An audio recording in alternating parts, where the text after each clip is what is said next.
ਜਿਹੜੀਆਂ ਦੂਸਰੀਆਂ ਪਾਰਟੀਆਂ ਅਜੇ ਤੱਕ ਤੁਹਾਡੇ ਤੇ ਸਵਾਲ ਖੜਾ ਕਰ ਰਹੀਆਂ ਵੀ ਆਉਣ ਵਾਲਾ ਦੁਆਰਾ 2022 ਹੋ ਗਿਆ, ਇਲੈਕਸ਼ਨ ਸ਼ੁਰੂ ਹੋ ਗਏ, ਹਲੇ ਨਸ਼ਿਆਂ ਦਾ ਕੀ ਸਮਝਦੇ ਤੁਸੀਂ? ਲੱਕ ਟੁੱਟ ਚੁੱਕਾ। ਸੀਐਮ ਸਾਹਿਬ ਚੀਫ ਮਿਨਿਸਟਰ ਬਣੇ, ਸਭ ਤੋਂ ਪਹਿਲੇ ਐਸਟੀਐਫ ਦਾ ਗਠਨ ਹੋਇਆ, ਕਿੰਨੇ ਸਾਰੇ ਅਫਸਰ ਨੂੰ ਲਾਇਆ, ਔਰ ਤੁਸੀਂ ਦੇਖੋ 45,000 ਦੇ ਕਰੀਬ ਡਰੱਗ ਪੈਡਲਰਸ ਤੇ ਪਰਚੇ ਹੋਏ, ਔਰ ਕਰੋੜਾਂ ਖਰਬਾਂ ਦੇ ਵਿੱਚ ਡਰੱਗ ਸੀਜ਼ਡ ਹੋਈ।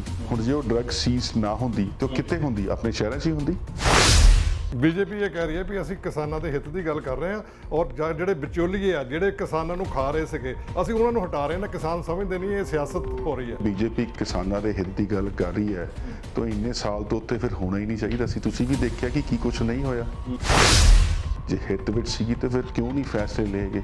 ਕਿਉਂ ਨਹੀਂ ਕਿਸਾਨਾਂ ਨੂੰ ਪੁੱਛਿਆ ਗਿਆ ਜਾਂ ਫੈਸਲੇ ਲੈਣੇ ਸੀਗੇ? ਪ੍ਰੈਜ਼ੀਡੈਂਟ ਹੁਣ ਤੋਂ ਨਹੀਂ ਡਿਮਾਂਡ ਹੈ ਨਾ ਕਿ ਸਾਨੂੰ ਆਹ ਕਰ ਦਿਓ ਜਾਂ ਆਹ ਕਰ ਦਿਓ, ਤਾਂ ਕਿਉਂ ਨਹੀਂ ਸੁਣ ਰਹੇ? ਵੀ ਆਉਣ ਵਾਲਾ ਸਮਾਂ ਦੇਖ ਰਹੇ ਹੋ ਤੁਸੀਂ ਕਿ ਬੀਜੇਪੀ ਅਗਰ ਕਿਸਾਨਾਂ ਦਾ ਮੁੱਦਾ ਹੱਲ ਕਰ ਦੇਵੇ ਤੇ ਬੀਜੇਪੀ ਬਰਾਬਰ 2022 ਦੇ ਵਿੱਚ ਤੁਹਾਡਾ ਫਾਈਟ ਕਰ ਸਕਦੇ? ਇੱਕ ਵਜੇ 6 ਮਹੀਨੇ ਪਹਿਲੀ ਇਲੈਕਸ਼ਨਾਂ ਹੋਈਆਂ ਸੀਗੀਆਂ, ਆਪਾਂ ਸਾਰੇ ਦੇ ਰਿਜ਼ਲਟਸ ਦੇਖੇ ਹੀ ਸੀਗੇ ਕਿ ਬੀਜੇਪੀ ਦਾ ਕੀ ਹਾਲ ਹੋ ਗਿਆ ਸੀ। ਬੋਰਡ ਪਹਿਲਾਂ ਵੀ ਸਰਕਾਰਾਂ ਆਈਆਂ, ਉਹਨਾਂ ਨੇ ਵੀ ਬਣਾਏ ਸੀ, ਤੇ ਹੁਣ ਵੀ ਸਰਕਾਰ ਆਈ ਹੈ, ਹੁਣ ਵੀ ਬੋਰਡ ਬਣਿਆ, ਹੁਣ ਵੀ ਤੁਸੀਂ ਚੇਅਰਮੈਨ ਹੋ। ਕੀ ਫਰਕ ਕੀ ਸਮਝਦੇ ਹੋ? ਕਿਉਂਕਿ ਬਿੰਦਰੇ ਦਾ ਕੰਮ ਕਰਨਾ ਤਰੀਕਾ ਇਹ ਫਰਕ ਮੈਂ ਤੁਹਾਡੇ ਤੋਂ ਪੁੱਛਣਾ ਚਾਹਨਾ। ਦੇਖੋ, ਬੋਰਡ ਤਾਂ ਬਣੇ ਨੂੰ 20 ਸਾਲ ਹੋ ਗਏ ਜੀ। ਸਰਕਾਰ ਦਾ ਬੋਰਡ ਹੈ ਪੰਜਾਬ ਯੂਥ ਡਿਵੈਲਪਮੈਂਟ ਬੋਰਡ ਬਣੇ ਨੂੰ 20 ਸਾਲ ਹੋ ਗਏ। ਕਿ ਤੁਸੀਂ ਅੱਜ ਤੋਂ 10 ਸਾਲ ਪਹਿਲੇ ਨਾਮ ਸੁਣਿਆ ਸੀ? ਮੈਂ ਤੁਹਾਨੂੰ ਸਵਾਲ ਪੁੱਛਦਾ, ਦੱਸੋ ਕਦੀ ਸੁਣਿਆ ਸੀ ਤੁਸੀਂ? ਦੇਖੋ, ਮੈਂ ਇੱਕ ਚੀਜ਼ ਸਿੱਖਿਆ, ਜੇ ਤੁਹਾਡੀ ਨੀਅਤ ਸਾਫ਼ ਹੋਵੇ ਨਾ ਤੇ ਰੱਬ ਵੀ ਤੁਹਾਡਾ ਸਾਥ ਦਿੰਦਾ ਹੈ। ਘੱਟੋ ਘੱਟ ਲਗਭਗ 50 ਦੇ ਕਰੀਬ ਕੈਂਪ ਲਗਾਏ ਵੈਕਸੀਨੇਸ਼ਨ ਦੇ, ਤੇ ਕੀ ਇਹ ਸਰਕਾਰ ਦਾ ਜਿਹੜਾ ਮਿਸ਼ਨ ਫਤਿਹ ਹੈ ਉਹ ਫਤਿਹ ਹੋ ਗਈ ਸਮਝਦੇ ਹੋ ਤੁਸੀਂ? ਹੋ ਰਿਹਾ ਇਸ ਵੇਲੇ? ਬਿਲਕੁਲ ਹੋ ਰਿਹਾ। ਪਿਛਲੇ ਸਾਲ ਸਰਕਾਰ ਨੇ ਮਿਸ਼ਨ ਫਤਿਹ ਚਾਲੂ ਕੀਤਾ ਸੀ।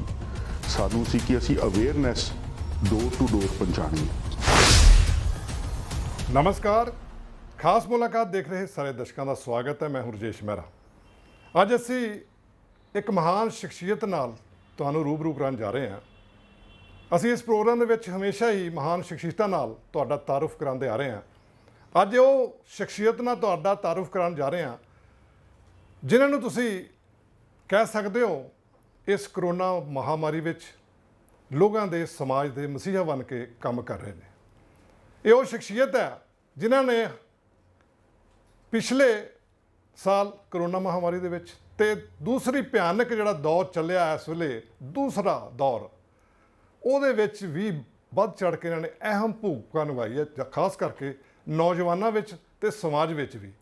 ਕਿਹੜੀ ਭੂਮਿਕਾ ਨਿਭਾਈ ਹੈ, ਕੀ ਕੰਮ ਕੀਤੇ ਨੇ, ਤੇ ਪੰਜਾਬ ਸਰਕਾਰ ਦੇ ਵਿੱਚ ਰਹਿ ਕੇ ਇਹਨਾਂ ਨੇ ਸਰਕਾਰ ਦਾ ਮਿਸ਼ਨ ਫਤਿਹ ਨੂੰ ਕਿਸ ਤਰ੍ਹਾਂ ਅੱਗੇ ਲੈ ਕੇ ਗਏ ਨੇ, ਉਹ ਵੀ ਗੱਲ ਕਰਾਂਗੇ। ਤੁਹਾਨੂੰ ਪਹਿਲਾਂ ਤਾਰਫ ਕਰਾ ਦੇਣਾ, ਮੇਰੇ ਨਾਲ ਮੌਜੂਦ ਨੇ chairman youth and development board ਦੇ ਸੁਖਵਿੰਦਰ ਬਿੰਦਰਾ ਜੀ। ਬਿੰਦਰਾ ਜੀ, ਬਹੁਤ ਬਹੁਤ ਸਵਾਗਤ ਹੈ। ਤੇ ਜਿਸ ਤਰੀਕੇ ਨਾਲ ਅਸੀਂ ਦੇਸ਼ ਦੇ ਵਿੱਚ ਸੋਨੂੰ ਸੂਦ ਨੂੰ ਲੋਕਾਂ ਦਾ ਮਸੀਹਾ ਕਹਿੰਦੇ ਨੇ, ਇਸੇ ਤਰੀਕੇ ਨਾਲ ਪੰਜਾਬ ਦੇ ਵਿੱਚ ਵੀ ਅਸੀਂ ਪੰਜਾਬ ਦਾ ਨੌਜਵਾਨਾਂ ਦਾ ਮਸੀਹਾ ਕਹਿ ਸਕਦੇ ਨੇ ਬਿੰਦਰਾ ਜੀ ਨੂੰ। ਬਿੰਦਰਾ ਜੀ, ਦੁਬਾਰਾ ਸਵਾਗਤ ਹੈ। ਸਭ ਤੋਂ ਪਹਿਲਾਂ ਅੱਜ ਤੁਸੀਂ ਦੱਸੋ, ਤੁਸੀਂ ਘੱਟੋ ਘੱਟ 50 ਕੈਂਪ ਲਗਾ ਚੁੱਕੇ ਹੋ। ਇਹ ਤੁਹਾਡਾ ਸ਼ੁਰੂ ਤੋਂ ਹੀ ਮਿਸ਼ਨ ਸੀਗਾ ਜਾਂ ਪੰਜਾਬ ਦੇ ਮਿਸ਼ਨ ਨੂੰ ਲੈ ਕੇ ਚੱਲੇ ਹੋ? ਨਹੀਂ ਜੀ, ਪਹਿਲੇ ਮੈਂ ਦੱਸਣਾ ਚਾਹੁੰਦਾ, ਜਿਹੜਾ ਸਾਡਾ ਬੋਰਡ ਹੈ ਪੰਜਾਬ ਯੂਥ ਡਿਵੈਲਪਮੈਂਟ ਬੋਰਡ, ਇਹ ਸੀਐਮ ਸਾਹਿਬ ਨੇ ਬਣਾਇਆ। ਪੰਜਾਬ ਯੂਥ ਡਿਵੈਲਪਮੈਂਟ ਬੋਰਡ ਇਹ ਬਣਿਆ ਨੌਜਵਾਨਾਂ ਦੀ ਭਲਾਈ ਲਈ। It is formed for the development and the welfare of the youth. ਸਾਡੇ ਬੋਰਡ ਦੀ, ਸਾਡੇ ਪੰਜਾਬ ਸਰਕਾਰ ਵੱਲੋਂ ਇੱਕ ਸਕੀਮ ਨਹੀਂ ਹੈ, ਇਸ ਤੋਂ ਪਹਿਲੇ ਬਹੁਤ ਸਾਰੀ ਸਕੀਮਾਂ ਆਈਆਂ। ਜਿਵੇਂ ਕਿ ਤੁਸੀਂ ਦੇਖਿਆ ਸੀ, ਪਹਿਲੇ ਸਮਾਰਟਫੋਨਸ ਦਿੱਤੇ ਗਏ ਬੱਚਿਆਂ ਨੂੰ, ਦਿੱਤੇ ਗਏ +1 +2 ਦੀਆਂ। ਉਹ ਸਾਡੇ ਡਿਪਾਰਟਮੈਂਟ ਜਿਹੜਾ ਯੂਥ ਐਂਡ ਸਪੋਰਟ ਅਫੇਅਰ ਹੈ, ਉਹਨਾਂ ਦਾ ਮੇਡਨ ਪ੍ਰੋਗਰਾਮ ਸੀਗਾ। ਉਸ ਤੋਂ ਬਾਅਦ ਸਾਡੇ ਬੋਰਡ ਦਾ ਪ੍ਰੋਗਰਾਮ ਹੈ, ਮੇਡਨ ਪ੍ਰੋਗਰਾਮ ਆਇਆ ਸਪੋਰਟ ਕਿਟਸ ਵੰਡਣੀਆਂ, ਜਿਹੜੀ ਸੀਐਮ ਸਾਹਿਬ ਨੇ 7 ਜਨਵਰੀ ਨੂੰ ਲਾਂਚ ਕੀਤੀ ਸੀਗੀ। ਜਿਸ ਆਧਾਰ ਤੇ ਯੂਥ ਆਫ ਪੰਜਾਬ ਜਿਹੜੀ ਕੈਂਪੇਨ ਚਲਾਈ ਸੀ ਸਾਰੇ ਪੰਜਾਬ ਦੇ ਵਿੱਚ, ਅਸੀਂ ਸਪੋਰਟ ਕਿਟਸ ਦਿੱਤੀਆਂ। ਹੁਣ ਸਪੋਰਟ ਕਿਟਸ ਦਾ ਕੀ ਸੀਗਾ ਕਿ ਜਿਹਨੂੰ ਅਸੀਂ ਸਪੋਰਟ ਕਲਚਰ ਨੂੰ ਪ੍ਰਮੋਟ ਕਰਨਾ ਚਾਹੁੰਦੇ ਆ ਪੰਜਾਬ ਦੇ ਵਿੱਚ। ਲੋਕ ਕਹਿੰਦੇ ਕਿ ਵੀ ਯੂਥ ਨਸ਼ੇ ਕਰਦੀ ਹੈ। ਦੇਖੋ, ਯੂਥ ਨੂੰ ਸਪੋਰਟਸ ਦਾ ਸਮਾਨ ਮਿਲੇ, ਜੇ ਉਹ ਸਪੋਰਟਸ ਇੰਡਲਜ ਹੋਣ ਤੇ ਨਸ਼ਾ ਕਿਉਂ ਹੋਵੇ? ਨਸ਼ਾ ਹੋਵੇ ਹੀ ਨਾ ਮੇਰੇ ਖਿਆਲ ਹੀ ਨੂੰ। ਤੇ ਅਸੀਂ ਇਦਾਂ ਦੀ ਬਹੁਤ ਸਾਰੀ ਐਕਟੀਵਿਟੀਜ਼ ਕੀਤੀਆਂ। ਹੁਣ ਤੁਸੀਂ ਗੱਲ ਕੀਤੀ ਕਿ ਮਿਸ਼ਨ ਫਤਿਹ ਦੀ, ਤਾਂ ਜਿੱਥੇ ਸਰਕਾਰ ਵੱਲੋਂ ਸਾਡੀ ਡਿਊਟੀਆਂ ਲੱਗੀਆਂ, ਜਿੱਥੇ ਅਸੀਂ ਨੌਜਵਾਨਾਂ ਦਾ ਪੱਖ ਰੱਖ ਸਕਦੇ ਹਾਂ, ਆਵਾਜ਼ ਬਣ ਸਕਦੇ ਹਾਂ, ਉੱਥੇ ਸਾਡਾ ਬੋਰਡ ਆ ਕੇ ਉਹਨਾਂ ਦੀ ਆਵਾਜ਼ ਬਣਿਆ।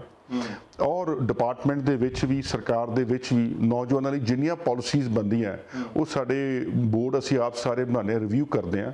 ਨੌਜਵਾਨਾਂ ਦੀ ਕੋਈ ਵੀ ਜਿਹੜੀ ਪੁਰਾਣੀਆਂ ਪਾਲਿਸੀ ਸੀ ਰਿਵਿਊ ਕਰ ਸਕਦੇ ਹਾਂ। ਹੁਣ ਆ ਰਿਹਾ ਸੀ ਕਿ ਵੀ ਨੌਜਵਾਨਾਂ ਨੂੰ ਜੌਬ ਚਾਹੀਦੀ ਹੈ, ਅਸੀਂ ਉੱਥੇ ਵੀ ਵਰਕ ਕਰ ਰਹੇ ਹਾਂ ਕਿ ਪੰਜਾਬ ਦੇ ਜਿੰਨੇ DBB ਹੈ, ਡਿਸਟ੍ਰਿਕਟ ਬਿਊਰੋ ਜਿਹੜੇ ਹੈਗੇ ਇੰਪਲੋਇਮੈਂਟ ਐਕਸਚੇਂਜ, ਅਸੀਂ ਉਹ ਸਾਰਿਆਂ ਨੂੰ ਇਕੱਠੇ ਕਰਕੇ ਵੱਧ ਤੋਂ ਵੱਧ ਅਸੀਂ ਜੌਬ ਫੇਅਰਸ ਲਗਵਾਉਣਾ ਚਾਹੁੰਦੇ ਹਾਂ ਤਾਂ ਕਿ ਜਿਹੜੇ ਨੌਜਵਾਨ ਅਨਇੰਪਲੋਇਡ ਹਨ ਇਸ ਟਾਈਮ ਉਹਨੂੰ ਜੌਬਾਂ ਮਿਲੇ। ਬਲਕਿ ਮੈਂ ਕਹਿਣਾ ਚਾਹੂੰਗਾ, ਦੇਖੋ ਕੋਈ ਵੀ ਇਨਸਾਨ, ਕੋਈ ਵੀ ਸਰਕਾਰ 100 ਚੋਂ 100 ਨਹੀਂ ਹੁੰਦੀ ਹੈਗੀ, ਪਰ ਇੱਕ ਜਜ਼ਬਾ ਹੋਣਾ ਚਾਹੀਦਾ ਹੈ, ਇੱਕ ਨੀਅਤ ਹੋਣੀ ਚਾਹੀਦੀ ਹੈ। ਸਾਡੇ ਆਨਰੇਬਲ CM ਸਾਹਿਬ ਹਮੇਸ਼ਾ ਵਚਨਬੱਧ ਹੈ, ਹਮੇਸ਼ਾ ਉਹਨਾਂ ਦਾ ਵਿਜ਼ਨ, ਉਹਨਾਂ ਦੀ ਸੋਚ ਰਹੀ ਹੈ ਕਿ ਨੌਜਵਾਨਾਂ ਨੂੰ ਕਿਵੇਂ ਅੱਗੇ ਲੈ ਕੇ ਆਇਆ ਜਾਵੇ, ਕਿ ਉਹ ਸੋਚਦੇ ਕਿ ਨੌਜਵਾਨ is the future of the nation, ਸੂਬੇ ਦਾ ਫਿਊਚਰ ਹੈ ਤੇ ਉਹਦੇ ਪ੍ਰਤੀ ਜੋ ਵੀ ਹੈ they are always support in that. ਤੇ ਅਸੀਂ ਉਹਨਾਂ ਦਾ ਵਿਜ਼ਨ ਦੇਖਦੇ ਹੋਏ ਅਸੀਂ ਨੌਜਵਾਨਾਂ ਨੂੰ ਚਾਹੁੰਦੇ ਕਿ ਅਸੀਂ ਉਹਨਾਂ ਦੀ ਡਿਵੈਲਪਮੈਂਟ ਲਈ, ਵੈਲਫੇਅਰ ਲਈ ਜੋ ਵੀ ਵੱਧ ਤੋਂ ਵੱਧ ਕਰ ਪਾਈਏ, ਅਸੀਂ ਹਾਜ਼ਰ ਹਾਂ। ਦੇਖੋ ਤੁਸੀਂ ਗੱਲ ਕੀਤੀ ਨਸ਼ਿਆਂ ਦੀ, ਸਪੋਰਟਸ ਦੀ, ਨੌਜਵਾਨਾਂ ਦੀ, ਈਵਨ ਸਰਕਾਰ ਦੀ ਵੀ ਕੀਤੀ ਵਚਨਬੱਧਤਾ, ਕਿਉਂਕਿ ਜਿਹੜੀਆਂ ਦੂਸਰੀਆਂ ਪਾਰਟੀਆਂ, ਵਿਰੋਧੀ ਪਾਰਟੀਆਂ, ਉਹ ਹਜੇ ਤੱਕ ਤੁਹਾਡੇ ਤੇ ਸਵਾਲ ਖੜਾ ਕਰ ਰਹੀਆਂ ਵੀ ਆਉਣ ਵਾਲਾ ਦੁਆਰਾ 2022 ਹੋ ਗਿਆ, ਇਲੈਕਸ਼ਨ ਸ਼ੁਰੂ ਹੋ ਗਏ, ਹਲੇ ਨਸ਼ਿਆਂ ਦਾ ਕੀ ਸਮਝਦੇ ਤੁਸੀਂ? ਲੱਕ ਟੁੱਟ ਚੁੱਕਾ? ਕੀ ਸਮਝਦੇ ਹੋ ਤੁਸੀਂ ਉਨੀਆਂ ਨੌਕਰੀਆਂ ਜਿੰਨੀਆਂ ਤੁਸੀਂ ਕਹੀਆਂ ਅਸੀਂ ਦੇ ਚੁੱਕੇ ਹੋ? ਕੀ ਕਿੱਥੇ ਕਮੀ ਰਹਿ ਗਈ? ਦੇਖੋ, ਜੇ ਤੁਸੀਂ ਕਹੋ ਕਿ ਕੋਈ ਵੀ ਚੀਜ਼ 100 ਚੋਂ 100 ਪੂਰੀ ਹੋ ਗਈ, ਉਹ ਸ਼ਾਇਦ ਨਾ ਹੋਈ ਹੋਵੇ, ਪਰ ਹਾਂ ਲੱਕ ਜ਼ਰੂਰ ਟੁੱਟਿਆ। 80-90% ਜ਼ਰੂਰ ਇਸ ਚੀਜ਼ ਕਮੀ ਆਈ ਹੈ।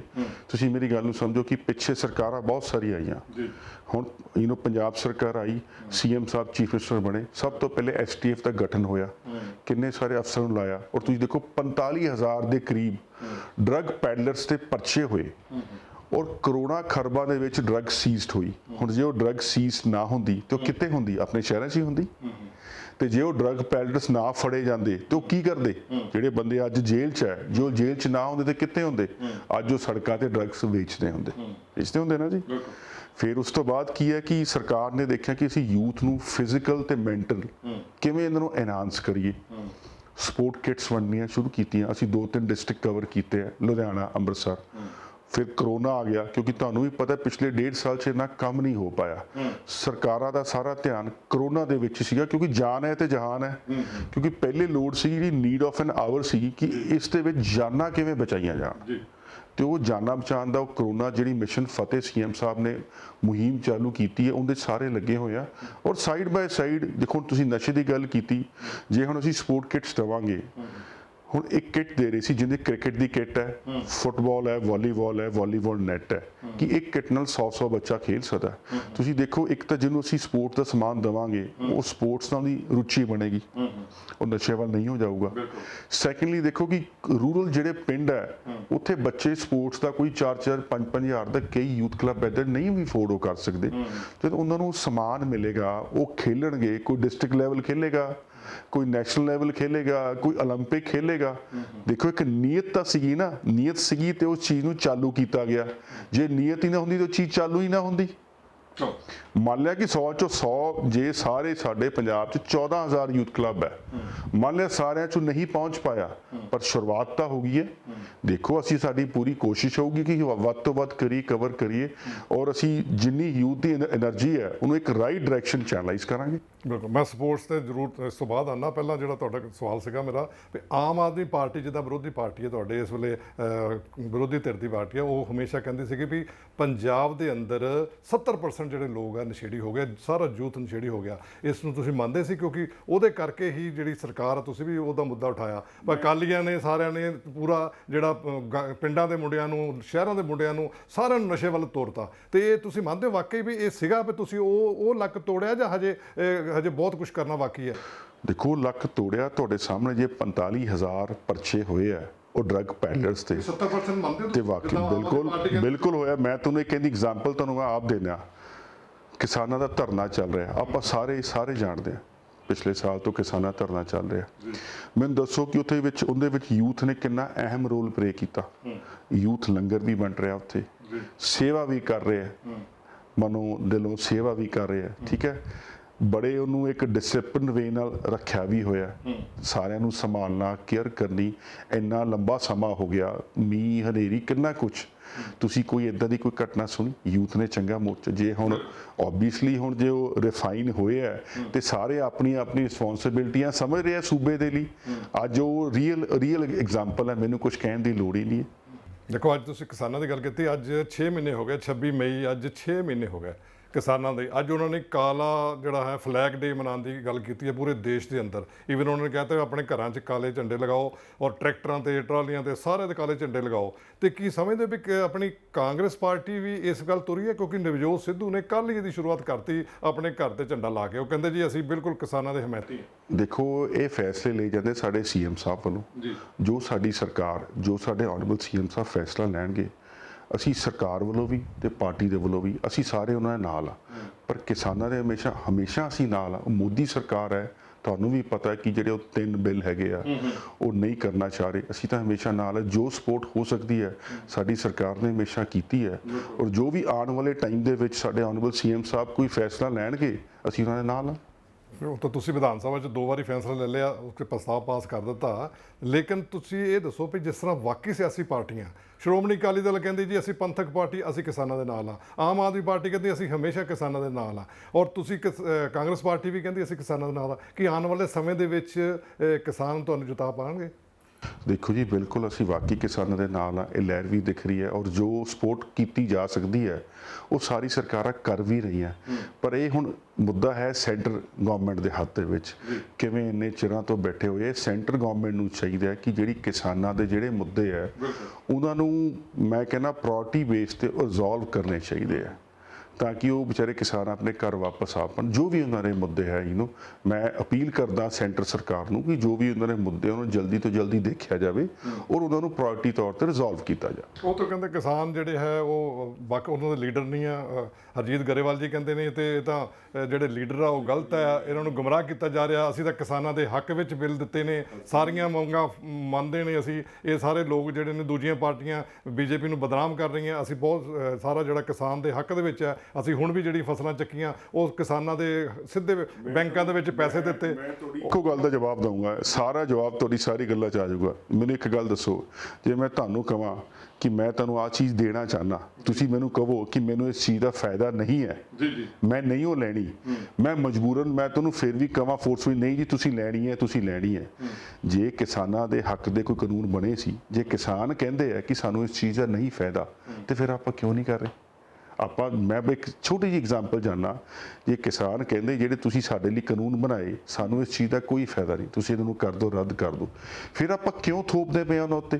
ਜਿਨ੍ਹਾਂ ਲਈ ਕਾਨੂੰਨ ਬਣਾਏ ਗਏ, ਜੇ ਉਹੀ ਕਹਿੰਦੇ ਕਿ ਸਾਡੇ ਫਾਇਦੇ ਦਾ ਨਹੀਂ ਹੈ, ਜੇ ਮੈਂ ਤੁਹਾਨੂੰ ਚੀਜ਼ ਦੇਵਾਂ ਤੁਸੀਂ ਕਹੋ ਜੀ ਮੇਰੇ ਫਾਇਦੇ ਦੀ ਨਹੀਂ ਹੈ, ਮੈਂ ਨਹੀਂ ਉਹ ਲੈਣੀ, ਮੈਂ ਕਹੀ ਜਾਵਾਂ ਜੀ ਤੁਹਾਡੇ ਫਾਇਦੇ ਦੀ ਹੈ, ਕੀ ਉਹ ਸੈਂਸ ਬਣਦੀ ਹੈ? ਉਹ ਨਹੀਂ ਉਹ ਸੈਂਸ ਬਣਦੀ। ਤੋ ਆਪਾਂ ਰਾਜਨੀਤੀ ਛੱਡ ਕੇ ਇਹ ਕਈ ਮੁੱਦੇ ਇੱਦਾਂ ਦੇ ਹੁੰਦੇ ਜਿੱਥੇ ਸਿਆਸਤ ਨਹੀਂ ਹੋ ਚੱਲਦੀ, ਪ੍ਰੈਕਟੀਕਲ ਤੇ ਆਪਾਂ ਲੋਕ ਵੀ ਸਮਝਦੇ ਆ ਇਸ ਗੱਲ ਨੂੰ। ਬੀਜੇਪੀ ਇਹ ਕਹਿ ਰਹੀ ਹੈ ਵੀ ਅਸੀਂ ਕਿਸਾਨਾਂ ਦੇ ਹਿੱਤ ਦੀ ਗੱਲ ਕਰ ਰਹੇ ਹਾਂ ਔਰ ਜਿਹੜੇ ਵਿਚੋਲੀਏ ਆ ਜਿਹੜੇ ਕਿਸਾਨਾਂ ਨੂੰ ਖਾ ਰਹੇ ਸੀਗੇ ਅਸੀਂ ਉਹਨਾਂ ਨੂੰ ਹਟਾ ਰਹੇ ਹਾਂ। ਕਿਸਾਨ ਸਮਝਦੇ ਨਹੀਂ ਇਹ ਸਿਆਸਤ ਹੋ ਰਹੀ ਹੈ। ਬੀਜੇਪੀ ਕਿਸਾਨਾਂ ਦੇ ਹਿੱਤ ਦੀ ਗੱਲ ਕਰ ਰਹੀ ਹੈ ਤਾਂ ਇੰਨੇ ਸਾਲ ਤੋਂ ਉੱਤੇ ਫਿਰ ਹੋਣਾ ਹੀ ਨਹੀਂ ਚਾਹੀਦਾ ਸੀ। ਤੁਸੀਂ ਵੀ ਦੇਖਿਆ ਕਿ ਕੀ ਕੁਛ ਨਹੀਂ ਹੋਇਆ, ਕੀ ਕੁਛ ਨਹੀਂ ਹੋਇਆ ਪਿਛਲੇ ਕੁਝ ਸਮੇਂ ਦੇ ਵਿੱਚ। ਮੈਂ ਤੁਸੀਂ ਸੋਚੋ ਤੇ ਫਿਰ ਕਿਉਂ ਨਹੀਂ ਹੋਇਆ? ਜੇ ਹਿੱਤ ਵਿੱਚ ਸੀਗੀ ਤੇ ਫਿਰ ਕਿਉਂ ਨਹੀਂ ਫੈਸਲੇ ਲਏ ਗਏ?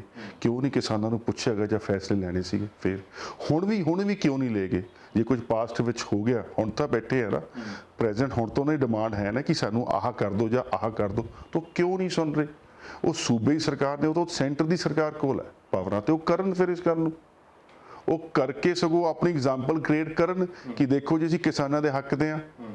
ਜੇ ਉਹ ਇੰਨਾ ਕਹਿੰਦੇ ਕਿ ਅਸੀਂ ਇਹਨਾਂ ਦਾ ਵੈਲਫੇਅਰ ਸੋਚਦੇ ਹਾਂ ਤੇ ਫਿਰ ਕਿਉਂ ਨਹੀਂ ਕਰਦੇ? ਤੁਸੀਂ ਮੈਨੂੰ ਦੱਸੋ ਨਾ, ਕਿਉਂ ਨਹੀਂ ਕਰਦੇ? ਆਪਾਂ ਗੱਲਾਂ ਤਾਂ ਛੱਡੋ, ਔਰ ਤੁਹਾਡੇ ਸਾਹਮਣੇ ਹੀ ਹੈ, ਤੁਸੀਂ ਮੇਰੇ ਨਾਲ ਜ਼ਿਆਦਾ, ਤੁਸੀਂ ਆਪਾਂ ਰੋਜ਼ ਨਿਊਜ਼ ਦੇਖਦੇ ਹਾਂ, ਸਭ ਕੁਝ ਆਪਾਂ ਇੰਟਰਵਿਊਜ਼ ਦੇਖਦੇ ਹਾਂ। ਮੈਂ ਤਾਂ ਇੱਕ ਛੋਟੀ ਐਗਜ਼ਾਮਪਲ ਐਜ਼ ਏ ਲੇਮੈਨ ਮੈਂ ਤੁਹਾਡੇ ਨਾਲ ਗੱਲ ਕਰ ਰਿਹਾ। ਜੇ ਉਹ ਕਹਿ ਰਹੇ ਕਿ ਸਾਡੀ ਆਹ ਡਿਮਾਂਡਸ ਹੈ ਜੀ, ਸਾਡੇ ਆਹ ਕਾਨੂੰਨ ਤੁਸੀਂ ਰੱਦ ਕਰੋ, ਇਹਨਾਂ ਨੂੰ ਰਿਫਾਰਮ ਕੀਤਾ ਜਾਵੇ, ਤਾਂ ਫਿਰ ਕਿਉਂ ਨਹੀਂ ਕਰ ਰਹੇ ਹੋ? They should do it at the earliest. ਇਸੇ ਕਰਕੇ ਬੀਜੇਪੀ ਅੱਜ ਪੰਜਾਬ ਦੇ ਵਿੱਚ ਬੈਕਫੁੱਟ ਤੇ ਤੁਹਾਡੇ ਸਾਹਮਣੇ ਹੀ ਹੈ। ਇਹ ਆਉਣ ਵਾਲਾ ਸਮਾਂ ਦੇਖ ਰਹੇ ਹੋ ਤੁਸੀਂ ਕਿ ਬੀਜੇਪੀ ਅਗਰ ਕਿਸਾਨਾਂ ਦਾ ਮੁੱਦਾ ਹੱਲ ਕਰ ਦੇਵੇ ਤੇ ਬੀਜੇਪੀ ਬਰਾਬਰ 2022 ਦੇ ਵਿੱਚ ਤੁਹਾਡੇ ਨਾਲ ਫਾਈਟ ਕਰ ਸਕਦੀ। ਦੇਖੋ ਹਜੇ 6 ਮਹੀਨੇ ਪਹਿਲੀ ਇਲੈਕਸ਼ਨਾਂ ਹੋਈਆਂ ਸੀਗੀਆਂ, ਆਪਾਂ ਸਾਰੇ ਨੇ ਰਿਜ਼ਲਟਸ ਦੇਖੇ ਹੀ ਸੀਗੇ ਕਿ ਬੀਜੇਪੀ ਦਾ ਕੀ ਹਾਲ ਹੋਇਆ ਸੀ, ਕਿ ਕਾਂਗਰਸ ਕਿਤੇ ਸੀਗੀ ਔਰ ਅਕਾਲੀ ਸਰਕਾਰ ਕਿਤੇ ਸੀ। ਸੋ ਕਹਿੰਦੇ ਨਾ ਕਿ ਐਕਸ਼ਨਸ ਬੋਲਦੇ ਆ, ਲੋਕਾਂ ਦੀ ਆਵਾਜ਼ ਆਟੋਮੈਟਿਕਲੀ ਬੋਲ ਰਹੀ ਹੈ। ਫਿਰ ਤੁਸੀਂ ਸਪੋਰਟਸ ਦੀ ਗੱਲ ਕੀਤੀ, ਸਪੋਰਟਸ ਦੇ ਵਿੱਚ ਜ਼ਰੂਰ ਮੈਂ ਕਹਿਣਾ ਚਾਹਾਂਗਾ ਇਸ ਵੇਲੇ ਸਪੋਰਟਸ ਦੇ ਕਰਕੇ ਤੁਸੀਂ ਕਿੰਨਾ ਕੁ, ਕਿਉਂਕਿ ਅੱਜ ਤੱਕ ਦੇਖਿਆ ਗਿਆ ਵੀ ਪੰਜਾਬ ਜਿਹੜਾ ਨਾ ਸੂਬਾ ਹਮੇਸ਼ਾ ਸਪੋਰਟਸ 'ਚ ਪਿਛੜਿਆ ਰਿਹਾ, ਚਾਹੇ ਓਲੰਪਿਕ 'ਚ ਹੋਵੇ, ਚਾਹੇ ਵਰਲਡ ਕੱਪ ਹੋਵੇ, ਚਾਹੇ ਏਸ਼ੀਅਨ ਗੇਮ ਹੋਵੇ। ਦੂਸਰੇ ਸੂਬੇ ਜਿਹੜੇ ਹੈ ਉਹ ਜਿਹੜੇ ਹੈ ਦੂਜਿਆਂ ਦੇ ਪਲੇਅਰ ਜਿਹੜੇ ਬਹੁਤ ਅੱਗੇ ਨਿਕਲ ਚੁੱਕੇ, ਕਿੰਨੇ ਕਿੰਨੇ ਮੈਡਲਸ ਲੈ ਰਹੇ ਨੇ। ਹਾਲਾਂਕਿ ਵਰਲਡ ਦੇ ਵਿੱਚ ਸਾਡਾ ਇੰਡੀਆ ਵੀ ਜ਼ਰੂਰ ਪਿੱਛੇ ਹੈ, ਲੇਕਿਨ ਸਪੋਰਟਸ ਦੇ ਵਿੱਚ ਇਸ ਵੇਲੇ ਤੁਹਾਡੀ ਸਰਕਾਰ, ਕਾਂਗਰਸ ਸਰਕਾਰ ਕੀ ਕਰ ਰਹੀ ਹੈ? ਖਾਸ ਕਰਕੇ ਤੁਸੀਂ ਬਹੁਤ ਇੰਟਰਸਟ ਲੈ ਰਹੇ ਹੋ ਸਪੋਰਟਸ ਦੇ ਵਿੱਚ, ਉਹ ਮੈਂ ਜ਼ਰੂਰ ਤੁਸੀਂ ਦਰਸ਼ਕਾਂ ਨੂੰ ਦੱਸਣਾ ਚਾਹੋਗੇ ਤੁਸੀਂ ਇਸ ਵੇਲੇ ਕੀ ਪਲਾਨ ਕਰ ਰਹੇ ਹੋ? ਆਨਰੇਬਲ ਸੀਐਮ ਸਾਹਿਬ ਨੇ ਸਪੋਰਟਸ ਉਹ ਯੂਨੀਵਰਸਿਟੀ ਸੈਟਅਪ ਕਰਨ ਜਾ ਰਹੇ ਆ ਜੀ। ਬਹੁਤ ਮਿੱਠਾ ਪਹਿਲੀ ਯੂਨੀਵਰਸਿਟੀ ਪਟਿਆਲੇ ਵਿੱਚ ਜਿਹੜੀ ਸੈਟਅਪ ਹੋ ਰਹੀ ਹੈ ਸਪੋਰਟਸ ਯੂਨੀਵਰਸਿਟੀ ਬਹੁਤ ਵੱਡੀ ਬਣ ਰਹੀ ਹੈ। ਜੀ। ਉਸ ਤੋਂ ਬਾਅਦ ਸੈਕੰਡਲੀ ਜੇ ਆਪਾਂ ਗੱਲ ਕੀਤੀ ਜਾਵੇ ਕਿੰਨਾ ਸਪੋਰਟਸ ਕਲਚਰ ਪ੍ਰਮੋਟ ਹੋ ਰਿਹਾ, ਸਪੋਰਟਸਮੈਨਾਂ ਨੂੰ ਪ੍ਰਮੋਟ ਕੀਤਾ ਜਾ ਰਿਹਾ, ਅੱਡ-ਅੱਡ ਸਕੀਮਾਂ ਆ ਰਹੀਆਂ। ਸਾਡੇ ਬੋਰਡ ਦੇ ਵੱਲੋਂ ਵੀ 3-4 ਸਕੀਮਾਂ ਆਈਆਂ, ਜਿਵੇਂ youth of Punjab campaign I, support kits ਤੇ ਫੰਕਸ਼ਨ ਆਏ, ਬਹੁਤ ਕੁਝ ਆਇਆ। ਹੁਣ ਆਉਣ ਵਾਲੇ, ਹੁਣ ਦੇਖੋ ਜਦੋਂ ਆਪਾਂ ਦੇਖਿਆ ਸੀ ਕਿ ਕਰੋਨਾ ਮਹਾਮਾਰੀ ਚੱਲ ਰਹੀ ਹੈ, ਹੁਣ ਉਹ ਟਾਈਮ ਤਾਂ ਹੀ ਸੀ ਨਾ ਕਿ ਆਪਾਂ ਲੋਕਾਂ ਦੀ ਜਾਨ ਕਿਵੇਂ ਬਚਾਈਏ। ਉਦੋਂ ਫਿਰ ਸਪੋਰਟਸ ਦਾ ਤੇ ਜੌਬ ਦਾ ਧਿਆਨ ਨਹੀਂ ਆਉਂਦਾ, ਕਿਉਂਕਿ ਤੁਹਾਨੂੰ ਪਤਾ ਕਿ ਲੋਕਡਾਊਨ ਲੱਗੇ ਹੋਏ ਆ। ਜਦ ਕਿ ਸਰਕਾਰ ਤਾਂ ਚਾਹੁੰਦੀ ਵੀ ਨਹੀਂ ਕਿ ਲੋਕਡਾਊਨ ਲੱਗੇ, ਕਿਉਂਕਿ this is not a ideal situation, ਕੋਈ ਵੀ ਨਹੀਂ ਚਾਹੁੰਦਾ, ਪਰ ਇੱਕ ਮਜਬੂਰੀ ਹੈ। ਜੇ ਆ ਵੀ ਨਹੀਂ ਕਰਾਂਗੇ, ਹੁਣ ਤੁਸੀਂ ਦੇਖੋ ਅੱਜ ਤੋਂ 2 ਹਫ਼ਤੇ ਪਹਿਲੇ ਕਿੰਨੇ ਕੇਸਿਸ ਸੀਗੇ, ਪੀਕ ਤੇ ਸੀਗੇ, ਅੱਜ 2 ਹਫ਼ਤੇ ਤੋਂ ਬਾਅਦ ਕੇਸਿਸ ਡਿਕਲਾਈਨ ਤੇ ਹੈ। ਉਹ ਡਿਕਲਾਈਨ ਕਿਉਂ? ਕਿਉਂਕਿ ਲੋਕਡਾਊਨ ਲੱਗਿਆ ਸੀ। ਮੈਂ ਮੰਨਦਾ ਕਿ ਲੋਕਾਂ ਨੂੰ ਸ਼ਾਇਦ ਬਹੁਤ ਦਿੱਕਤਾਂ ਆਈਆਂ ਹੋਣਗੀਆਂ, ਪਰ ਉਹਨਾਂ ਨੂੰ ਇਹ ਵੀ ਸੋਚਣਾ ਚਾਹੀਦਾ ਕਿ ਸਰਕਾਰ ਚਾਹੁੰਦੀ ਨਹੀਂ ਹੈ, ਇਹ ਆਈਡੀਅਲ ਸਿਚੁਏਸ਼ਨ ਨਹੀਂ ਹੈ, ਪਰ ਤਾਂ ਲਗਾਉਣਾ ਪਿਆ ਕਿ ਲੋਕਾਂ ਦੀ ਜਾਨਾਂ ਬਚ ਪਾਵੇ।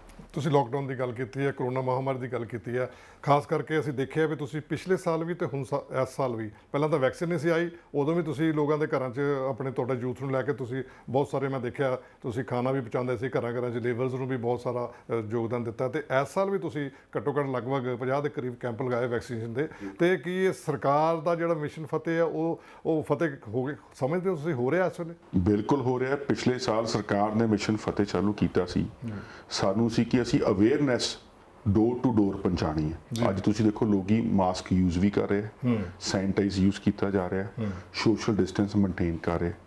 ਮੰਨ ਲਿਆ ਸਾਰੇ ਨਹੀਂ ਕਰਦੇ, ਪਰ ਮੋਸਟਲੀ ਬੰਦਿਆਂ ਨੂੰ ਅਵੇਅਰਨੈਸ ਹੈ। ਔਰ ਉਸ ਤੋਂ ਬਾਅਦ ਤੁਸੀਂ ਦੇਖੋ ਜੀ ਵੈਕਸੀਨ ਆਈ, ਬੜੇ ਸਾਰੇ ਰਿਊਮਰਸ ਹੋਏ ਕਿ ਵੈਕਸੀਨ ਨਹੀਂ ਲਵਾਉਣੀ ਚਾਹੀਦੀ, ਪਹਿਲੇ ਲੋਕਾਂ 'ਚ ਪੈਨਿਕ ਸੀਗਾ, ਲੋਕ ਲਵਾ ਨਹੀਂ ਰਹੇ ਸੀ। ਔਰ ਜੇ ਅੱਜ ਦੀ ਤੁਸੀਂ ਹਾਲਾਤ ਡਿਸਕਸ ਕਰੋ, ਲੋਕ ਕਿਵੇਂ ਆ ਰਹੇ ਹੈ, ਜਿਹੜੇ ਵੈਕਸੀਨ ਕੈਂਪ ਹੈ ਉੱਥੇ ਲਾਈਨਾਂ ਲੱਗੀਆਂ ਹੋਈਆਂ। ਸੋ ਇਟ ਮੀਨਸ ਕਿ ਸਰਕਾਰ ਦੀ ਜਿਹੜੀ ਅਵੇਅਰਨੈਸ ਫੈਲਾਉਣਾ ਚਾਹੁੰਦੇ ਸੀ ਉਹ ਕੰਮ ਕੀਤੀ। ਉਹ ਪੋਜ਼ਿਟਿਵ ਹੀ ਹੋਇਆ ਨਾ ਕਿ ਲੋਕਾਂ 'ਚ ਅਵੇਅਰਨੈਸ ਫੈਲੀ ਕਿ ਸਾਨੂੰ ਵੈਕਸੀਨ ਲਵਾਉਣੀ ਚਾਹੀਦੀ ਹੈ। ਅੱਜ ਤੋਂ 6 ਮਹੀਨੇ ਪਹਿਲੇ ਜਾਂ 3 ਮਹੀਨੇ ਪਹਿਲੇ ਬਹੁਤ ਸਾਰੇ ਦੇ ਰਿਊਮਰ ਸੀਗੇ ਕਿ ਵੈਕਸੀਨ ਨਾ ਲਵਾਓ, ਆਹ ਸਾਈਡ ਇਫੈਕਟ ਹੋਊਗਾ। ਫਿਰ ਜਦ ਸਰਕਾਰ ਨੇ ਮਿਸ਼ਨ ਫਤਿਹ ਲੈ ਕੇ ਆਏ, ਸਮਝਾਇਆ ਲੋਕਾਂ ਨੂੰ ਐਜੂਕੇਟ ਕੀਤਾ, ਪਿੰਡਾਂ 'ਚ ਅਵੇਅਰਨੈਸ ਫੈਲਾਉਣੀ ਚਾਲੂ ਕੀਤੀ। ਸਾਡੇ ਬੋਰਡ ਨੇ ਇੰਨਾ ਸੋਹਣਾ ਕੰਮ ਕੀਤਾ, ਸਾਡੇ ਬੋਰਡ ਦੇ ਜਿੰਨੇ ਮੈਂਬਰਸ ਹੈ ਸਾਰੇ ਪਿੰਡਾਂ 'ਚ ਗਏ, ਸਾਡੇ ਡਿਪਾਰਟਮੈਂਟ ਵੱਲੋਂ ਅਸਿਸਟੈਂਟ ਡਾਇਰੈਕਟਰ ਹੋ ਗਏ, ਡਿਸਟ੍ਰਿਕਟ ਸਪੋਰਟਸ ਅਫਸਰ ਹੋ ਗਏ, ਸਾਰੇ ਨੇ ਆਪਣੇ ਵੱਲੋਂ ਜਾ ਕੇ ਪਿੰਡਾਂ ਜਿਹੜੇ ਯੂਥ ਕਲੱਬਸ ਹੈ ਉਹਨਾਂ ਨੂੰ ਨਾਲ ਲੈ ਕੇ, ਕਿਉਂਕਿ ਜੇ ਸਾਡੇ ਕੋਲ 14,000 ਯੂਥ ਕਲੱਬ ਰਜਿਸਟਰਡ ਹਨ, ਇੱਕ ਯੂਥ ਕਲੱਬ ਦੇ ਵਿੱਚ 50 ਤੋਂ ਲੈ ਕੇ 200 ਮੈਂਬਰਸ ਹਨ, ਤੇ ਜੇ ਅਸੀਂ ਉਸ ਤੋਂ ਬਾਅਦ 600 ਰੈੱਡ ਰਿਬਨ ਕਲੱਬਸ ਹਨ, ਫਿਰ ਸਾਡੇ ਕੋਲ NSS ਯੂਨਿਟਸ ਹਨ, ਤੇ ਮੈਂ ਸਾਰਾ ਜੇ ਟੋਟਲ ਕਰਕੇ ਚਲੀ ਅਪਰੋਕਸੀਮੇਟਲੀ 15 ਤੋਂ 20 ਲੱਖ ਯੂਥ ਇਨਵੋਲਵ ਕੀਤੀ ਅਸੀਂ ਇਸ ਚੀਜ਼ ਦੇ ਵਿੱਚ। ਹੁਣ ਤੁਸੀਂ ਦੇਖੋ ਇੰਨੀ ਯੂਥ ਨੇ ਇਨਵੋਲਵ ਕੀਤਾ, ਇੰਨਾ ਚੰਗਾ ਕੰਮ ਕੀਤਾ। ਔਰ ਕੱਲ ਹੁਣ ਮਿਸ਼ਨ ਫਤਿਹ 2.0 ਉਹਦੀ ਸ਼ੁਰੂਆਤ ਹੋ ਰਹੀ ਹੈ। ਸੀਐਮ ਸਾਹਿਬ ਨਾਲ, ਆਨਰੇਬਲ ਸੀਐਮ ਸਾਹਿਬ ਨਾਲ ਮੇਰੀ VC ਹੈ, ਮੈਂ ਵੀ ਉਸ VC ਦੇ ਵਿੱਚ ਐਡਰੈਸ ਕਰ ਰਿਹਾ, ਯੂਥ ਦੇ ਇਸ਼ੂ ਅਸੀਂ ਟੇਕ ਅਪ ਕਰ ਰਹੇ ਹਾਂ, ਕਿਹੜੇ ਹੈ, ਔਰ ਦੇਖਣਾ ਕਿ ਅੱਗੋਂ ਕਿਹੜੇ ਮੇਨ ਇਸ਼ੂ। ਦੇਖੋ ਮੇਨ ਇਸ਼ੂ ਹੈ ਕਿ ਅੱਜ ਦੀ ਡੇਟ 'ਚ ਕਿੰਨੀ ਵੈਕਸੀਨੇਸ਼ਨ ਵੱਧ ਤੋਂ ਵੱਧ, ਕਿ ਸੀਐਮ ਸਾਹਿਬ ਦਾ ਵਿਜ਼ਨ ਹੈ ਕਿ ਜਿਹੜਾ ਪੰਜਾਬ ਹੈ ਕਰੋਨਾ ਮੁਕਤ ਹੋਣਾ ਚਾਹੀਦਾ। ਇੱਕ ਤਾਂ ਉੱਤੇ ਸਾਰੀ ਵੈਕਸੀਨੇਸ਼ਨ ਸਾਰਿਆਂ ਦਾ ਹੋਵੇ, ਟੀਕਾਕਰਨ ਹੋਵੇ। ਜਦ ਤੱਕ ਨਹੀਂ ਹੁੰਦਾ ਸਾਰੇ ਆਪਣੇ ਆਪਣੀ ਪ੍ਰੋਪਰ ਸੇਫ ਕਰਕੇ ਰੱਖਣ, ਸੈਨੀਟਾਈਜ਼ ਨੂੰ ਯੂਜ਼ ਕਰਨ, ਮਾਸਕ ਨੂੰ ਯੂਜ਼ ਕਰਨ, ਜੋ ਵੀ ਸਰਕਾਰ ਦੀਆਂ ਗਾਈਡਲਾਈਨਸ ਜਾਂ ਪ੍ਰੀਕਾਸ਼ਨਸ ਹੈ ਉਹ ਆਪਾਂ ਉਹਨਾਂ ਨੂੰ ਮੰਨ ਕੇ ਚੱਲੀਏ ਜੇ ਆਪਾਂ ਕਰੋਨਾ ਮੁਕਤ ਆਪਾਂ ਪੰਜਾਬ ਬਣਾਉਣਾ। ਤੇ ਉਹਦੇ ਵਿੱਚ ਕੱਲ ਸਾਡੀ VC ਹੈ ਸੀਐਮ ਸਾਹਿਬ ਨਾਲ, ਜਿਹਦੇ ਸਾਰੇ DC ਪੰਜਾਬ ਦੇ ਸਾਰੇ ਅਫਸਰ ਹੋਣਗੇ, ਤੇ ਅਸੀਂ ਬਹੁਤ ਸਾਰੇ ਮੈਟਰ ਟੇਕ ਅਪ ਕਰਾਂਗੇ ਔਰ ਅਗਲੀਆਂ ਸਾਡੀਆਂ ਯੋਜਨਾਵਾਂ ਬਣਨਗੀਆਂ। ਰਾਣਾ ਗੁਰਮੀਤ ਸਿੰਘ ਸੋਢੀ ਜੀ ਉਹ ਵੀ ਮੰਤਰੀ ਸਾਹਿਬ ਉਹ ਵੀ ਹੋਣਗੇ, ਤੇ ਅਗਲੀ ਸਾਡੀ ਬਹੁਤ ਸਾਰੀਆਂ ਜਿਹੜੀ ਫਿਊਚਰ ਦੇ ਵਿੱਚ ਪਲੈਨਿੰਗਸ ਕ੍ਰੀਏਟ ਕੀਤੀਆਂ ਜਾਣਗੀਆਂ, ਇਹਨੂੰ ਹੋਰ ਕਿਵੇਂ ਰਿਫਾਈਨ ਕੀਤਾ ਜਾਵੇ।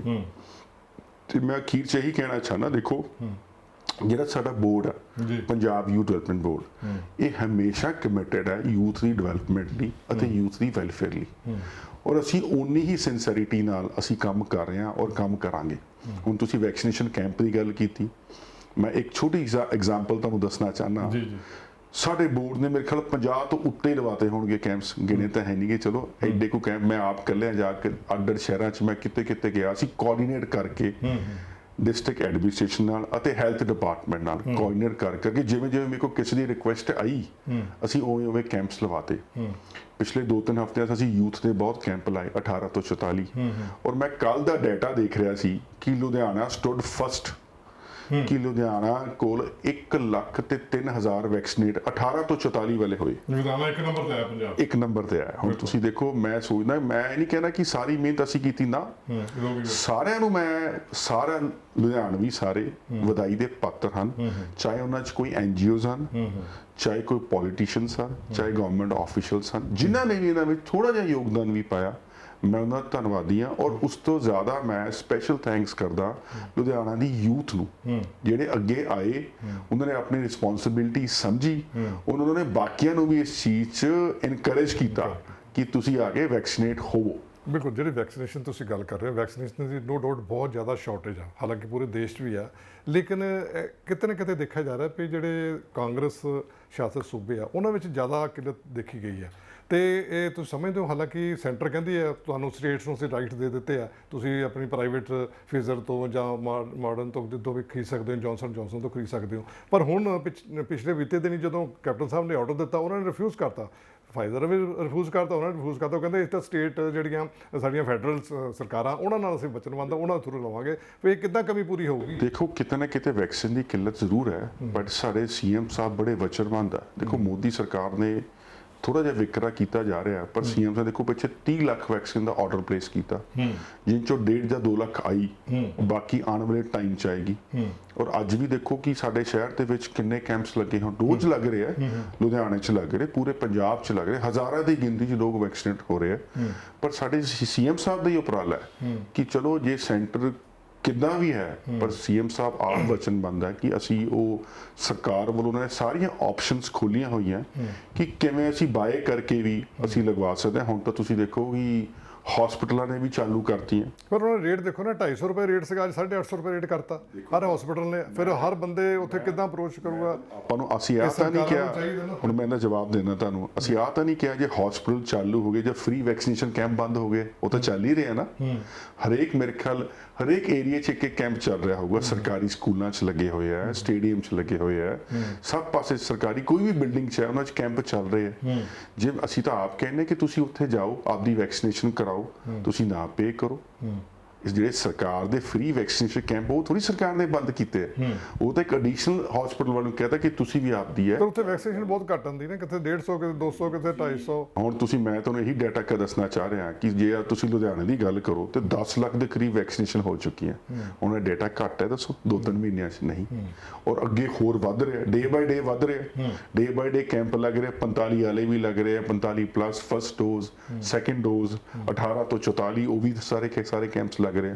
ਸੋ ਸਰਕਾਰ ਚ ਤੁਸੀਂ ਨਹੀਂ, ਮੈਂ ਦੱਸਦਾ, ਮੈਂ ਉਹੀ ਬਿਲਕੁਲ ਜਲਦੀ ਤੋਂ ਜਲਦੀ ਜਿਹੜਾ ਲੋਕਾਂ ਨੂੰ ਛੇਤੀ ਵੈਕਸੀਨੇਸ਼ਨ ਲੱਗੇ ਤਾਂ ਕਿ ਕੋਈ ਪ੍ਰੋਬਲਮ ਅਤੇ ਇਸ ਚੀਜ਼ ਦੇ ਵਚਨਬੱਧ ਵਾਅਦਾ ਤਾਂ ਕਰਦੇ ਆ, ਨਾਲ ਇਸ ਚੀਜ਼ ਦੇ ਵਚਨਬੱਧ ਕਿ ਆਉਣ ਵਾਲੇ ਟਾਈਮ ਦੇ ਵਿੱਚ ਸਭ ਦਾ ਟੀਕਾਕਰਨ ਹੋਊਗਾ, ਵੈਕਸੀਨੇਸ਼ਨ ਹਰੇਕ ਸੂਬੇ 'ਚ ਹਰੇਕ ਡੋਰ ਟੂ ਡੋਰ ਪਹੁੰਚੇਗੀ।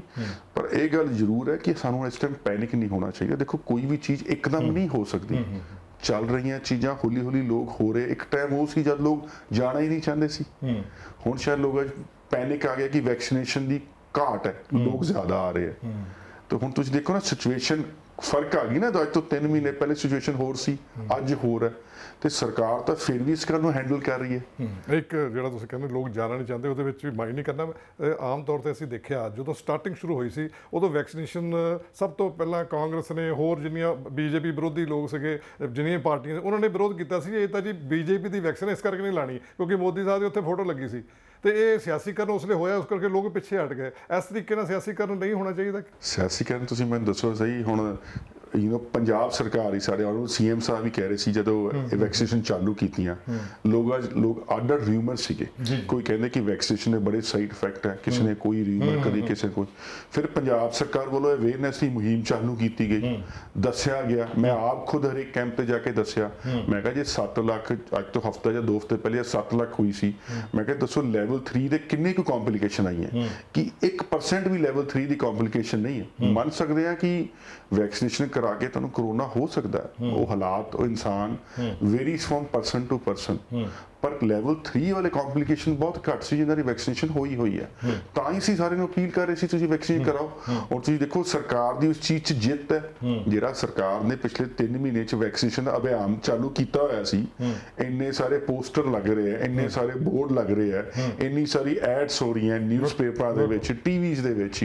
ਉਹ ਪੰਜਾਬ ਸਰਕਾਰ ਹੀ ਕਰ ਰਹੀ ਹੈ ਨਾ ਐਡ ਕਰ ਰਹੀ ਹੈ ਲੋਕਾਂ ਨੂੰ ਅਵੇਅਰ ਕਰ ਰਹੀ ਹੈ ਜਾਗਰੂਕ ਕਰ ਰਹੀ ਹੈ ਤੇ ਅੱਜ ਉਸ ਸਾਰੀ ਮਿਹਨਤ ਦਾ ਸਦਕਾ ਕੀ ਹੈ ਕਿ ਲੋਕਾਂ 'ਚ ਅਵੇਅਰਨੈਸ ਆ ਗਈ ਹੈ ਤੇ ਲੋਕ ਜ਼ਿਆਦਾ ਹੋ ਗਏ ਅੱਜ ਤੋਂ 3 ਮਹੀਨੇ ਪਹਿਲੇ ਲੋਕ ਇੰਨੇ ਜ਼ਿਆਦਾ ਨਹੀਂ ਆਉਂਦੇ ਸੀ ਵੈਕਸੀਨ ਕਰਾਉਣ ਲਈ ਜਿੰਨੇ ਅੱਜ ਆ ਰਹੇ ਤੇ ਫਿਰ ਤੁਸੀਂ ਦੇਖੋ ਮਿਸ਼ਨ ਫਤਿਹ ਦੀ ਤੁਸੀਂ ਗੱਲ ਕਰ ਰਹੇ ਹੋ ਮਿਸ਼ਨ ਫਤਿਹ ਜਦੋਂ ਲਾਸਟ ਈਅਰ ਪ੍ਰਧਾਨ ਮੰਤਰੀ ਨਰਿੰਦਰ ਮੋਦੀ ਨੇ ਖੁਦ ਪੰਜਾਬ ਦੇ ਸੀਐਮ ਨੂੰ ਕਿਹਾ ਸੀ ਪੰਜਾਬ ਮਾਡਲ ਦੂਸਰੇ ਰਾਜ ਜਿਹੜਾ ਅਪਣਾਉਣ ਉਦੋਂ ਅਪਣਾਇਆ ਵੀ ਔਰ ਘੱਟ ਤੋਂ ਘੱਟ ਸਾਡੇ ਕੇਸਿਸ ਹੋਏ ਤੇ ਹੁਣ ਵਿਰੋਧੀ ਪਾਰਟੀ ਸਰ ਕੁਐਸਚਨ ਮੇਰਾ ਇਹ ਵਿਰੋਧੀ ਪਾਰਟੀ ਇਹ ਕਹਿੰਦੀ ਹੈ ਵੀ ਉਹ ਮਿਸ਼ਨ ਫਤਿਹ ਕਿੱਥੇ ਗਿਆ ਦੂਸਰੀ ਲਹਿਰ ਦੇ ਵਿੱਚ ਜਦ ਕਿ ਦੂਸਰੀ ਲਹਿਰ ਸਭ ਤੋਂ ਭਿਆਨਕ ਹੈ ਇਸ ਚੀਜ਼ ਦਾ ਮੈਂ ਤੁਹਾਨੂੰ ਜਵਾਬ ਦੇਣਾ ਚਾਹਨਾ ਉਦੋਂ ਮੋਦੀ ਸਾਹਿਬ ਨੇ ਸਾਡੇ ਸੀਐਮ ਸਾਹਿਬ ਦੀ ਪ੍ਰੇਜ਼ ਕੀਤੀ ਸੀ ਮੈਂ ਉਹੀ ਕਹਿ ਰਿਹਾ ਉਦੋਂ ਤਾਂ ਪ੍ਰੇਜ਼ ਕੀਤੀ ਉਹ ਕਹਿੰਦੇ ਆਮ ਆਦਮੀ ਪਾਰਟੀ ਜਿਹੜੇ ਦੂਜੇ ਪਾਰਟੀਆਂ ਸਾਰੀਆਂ ਤੁਹਾਡੇ ਤੇ ਤੰਜ ਕੱਸ ਰਹੀਆਂ ਵੀ ਹੁਣ ਉਹ ਮਾਡਲ ਕਿੱਥੇ ਗਿਆ ਉਹੀ ਮਾਡਲ ਜਿਹਨੂੰ ਕੁਝ ਪਤਾ ਹੀ ਨਹੀਂ ਹੁਣ ਤੁਸੀਂ ਦੇਖੋ ਸੀਐਮ ਸਾਹਿਬ ਰਿਵਿਊ ਮੀਟਿੰਗਸ ਲੈ ਰਹੇ ਆ ਹਰੇਕ ਡਿਪਾਰਟਮੈਂਟ ਰਿਵਿਊ ਮੀਟਿੰਗ ਚੱਲ ਰਹੀ ਹੈ ਇੰਨੀ ਅਵੇਅਰਨੈਸ ਫੈਲ ਰਹੀ ਹੈ ਕਿ ਆਪਾਂ ਨੂੰ ਪਤਾ ਨਹੀਂ ਲੱਗ ਰਿਹਾ ਜੇ ਵੈਕਸੀਨੇਸ਼ਨ ਇੰਨੇ ਹੋ ਰਿਹਾ ਕਿੰਨੀ ਮੇਜਰ ਗਿਣਤੀ 'ਚ ਹੋ ਰਿਹਾ ਹੈਲਥ ਕੇਅਰ ਵਰਕਰ ਆਪਣੇ ਟੋਜ਼ ਤੇ ਕੰਮ ਕਰ ਰਹੇ ਸਵੇਰ ਤੋਂ ਲੈ ਕੇ ਰਾਤ ਤੱਕ ਹੀ ਨੂੰ ਮੰਨਦਾ ਕਿ ਹਰ ਇੱਕ ਇਨਸਾਨ 100 ਚੋਂ 100 ਨਹੀਂ ਹੁੰਦਾ ਕਿਤੇ ਨਾ ਕਿਤੇ ਕਿਸੇ ਕੋਲ ਇਨਸਾਨ ਕੋਲ ਗਲਤੀ ਹੋ ਵੀ ਸਕਦੀ ਹੈ ਪਰ ਕਿਸੇ ਆਪਾਂ ਇੱਕ ਗਲਤੀ ਦੇ ਲਈ ਆਪਾਂ ਸਾਰਿਆਂ ਨੂੰ ਇਸ ਗੱਲ 'ਚ ਆਪਾਂ ਬਲੇਮ ਨਹੀਂ ਕਰ ਸਕਦੇ ਹੈਗੇ ਪਰ ਤੁਸੀਂ ਇਹ ਦੇਖੋ ਕਿ ਜਿਹੜੇ 99% ਕੰਮ ਕਰ ਰਹੇ ਸਿੰਸੈਰਿਟੀ ਨਾਲ ਉਹਨਾਂ ਦੇ ਵਿੱਚ ਤਾਂ ਅਸੀਂ ਸਾਰੇ ਵੀ ਆ government officials health care departments district administration ਸਾਰੇ ਕੰਮ ਕਰ ਰਹੇ ਅਸੀਂ ਔਰ we are working on their toes ਤੁਸੀਂ ਵੈਕਸੀਨੇਸ਼ਨ ਦੀ ਗੱਲ ਕੀਤੀ ਇਸ ਤੋਂ ਪਹਿਲੇ ਮੈਨੂੰ ਬਹੁਤ ਸਾਰੇ ਫੋਨ ਆਉਂਦੇ ਕਿ ਬੈੱਡ ਚਾਹੀਦੇ ਆ ਕਦੀ ਅਸੀਂ ਯੂਥ ਤੇ ਵੱਲੋਂ ਹੈਲਪਲਾਈਨ ਖੋਲੀ ਹੋਈ ਹੈ ਚੰਡੀਗੜ੍ਹ ਦੇ ਵਿੱਚ ਉਹ ਹੈਲਪਲਾਈਨ ਕਿਹੜੀ ਹੈ ਆਕਸੀਜਨ ਕਨਸੈਂਟਰੇਟਰ ਵਗੈਰਾ ਸਾਰੇ ਤੁਸੀਂ ਹੈਲਪ ਕਰ ਰਹੇ ਹੋ ਬਿਲਕੁਲ ਦੇਖੋ ਅਸੀਂ ਬੋਰਡ ਦੇ ਵੱਲੋਂ ਵੀ ਖੋਲੀ ਸਾਡੀ ਮੈਂ ਦੱਸਦਾ ਸਾਡੀ ਕਾਂਗਰਸ ਪਾਰਟੀ ਵੱਲੋਂ ਵੀ ਹੈਲਪਲਾਈਨ ਖੋਲੇਗੀ ਸਰਕਾਰ ਵੱਲੋਂ ਵੀ ਚੱਲ ਰਹੀ ਹੈ ਜੀ ਭੋਜਨ ਦੇ ਵੀ ਚੱਲ ਰਹੀ ਹੈ ਕਿਸੇ ਕੋ ਖਾਣਾ ਨਹੀਂ 181 ਨੰਬਰ ਹੈ ਤੁਸੀਂ ਦੇਖੋ